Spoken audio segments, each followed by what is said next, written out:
Each night on Anderson Cooper's CNN show, Anderson Cooper 360, he ends the program with a segment called The Ridiculous, which sees him highlight some trivial bit of news or pop culture. It's not very common for rock stars to appear on the news item, and it's even less common for them to appear on The Ridiculous twice.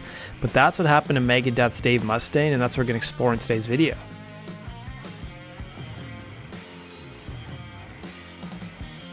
During the 2012 US presidential campaign, the Republican Party was going through their primary process to pick a candidate who would challenge then-sitting President Barack Obama. In February of that year, a lot of news sites were reporting that Megadeth frontman Dave Mustaine was throwing his support behind Pennsylvania Senator Rick Santorum.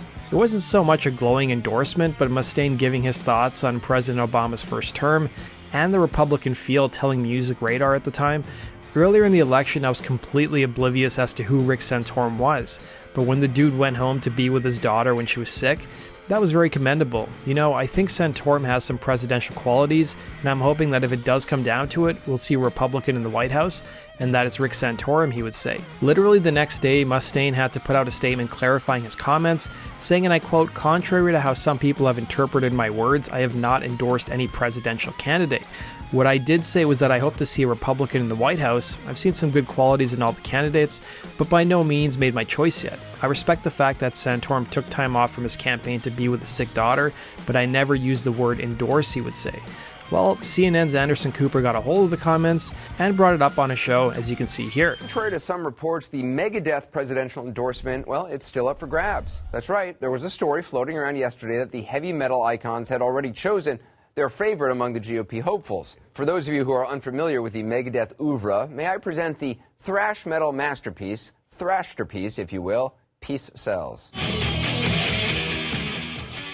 Now, I know what some of you... Sorry, did that get caught on camera? I know what some of you are thinking. Why would Dave Mustaine of Megadeth endorse any candidate? As it turns out, he's spoken about politics quite a bit.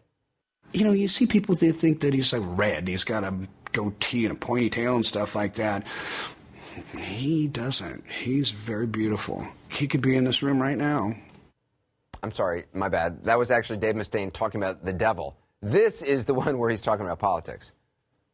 The devil's tritone is made up of these three notes, and this note right here drops down one. So it goes. So listen to the difference. It just sounds evil, doesn't it? Again, I apologize. That was actually him showing us the devil's tritone. I'm sorry, that's just too Spinal Tap for words. So anyway, I guess we'll just have to wait for Megadeth's official endorsement. But it's still pretty early in this presidential campaign. There hasn't been any really comprehensive exit polling at Slayer concerts yet. Anthrax, certainly they have yet to weigh in. Lemmy from Motorhead hasn't even endorsed anyone yet, but I've always thought of him as kind of a Ron Paul guy. Let's talk about the second story, and this is one of my favorite stories I've ever done. Later on in the year, on December 28th, Mustaine unexpectedly took to Megadeth's Facebook page and stated that he intended on getting the band's tour manager a gift card to Men's Warehouse for Christmas. Mustaine had visited a location in Salt Lake City before the holidays and was told that the gift card would show up to his tour manager's house within 2 days, but 9 days later, it still hadn't shown up yet. If you guys don't remember Men's Warehouse, they've been around since the 70s, and you've probably seen a lot of their commercials which feature the CEO of the company, like this one. Happy holidays from the Men's Warehouse. You're going to like the way you look. I guarantee it. Mustaine would take to the band's Facebook page and write the following. A few days before Christmas, I purchased a gift certificate from Men's Warehouse in Salt Lake City, Utah, as a gift for our awesome tour manager. You know, the Men's Warehouse, the old geezer with the voice that sounds like he's chain smoked since he was a fetus, the one that espouses, I absolutely guarantee it, you're gonna like the way you look, or some manure like that, right, he'd say? It turns out that they decided to hold my order, otherwise called by them as pending, and told no one. For almost 9 days now, I've been waiting for the delivery of this gift certificate, and I wouldn't say anything because it is the holidays. But these salesmen promised that they would guarantee a 2-day delivery of the certificate. It seems they throw the word guarantee around quite a lot.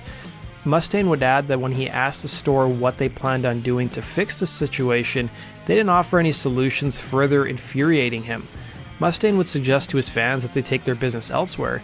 A staff member from Men's Warehouse would respond to Mustaine's post, writing, "Dave, thanks for reaching out to us on Facebook. We apologize for the delay in receiving your gift card and agree that the delay is unacceptable." Well, of course, Anderson Cooper once again picked up on the story and had this to say. There's no doubt about it. Dave Mustaine is as rockin' as they come, and now he is directing his Take No Prisoners heavy metal energy at a Men's Warehouse in Salt Lake City, Utah. That's right, the suit store. It seems that Mr. Mustaine bought a gift certificate for his tour manager, but alas, it did not arrive in time for Christmas.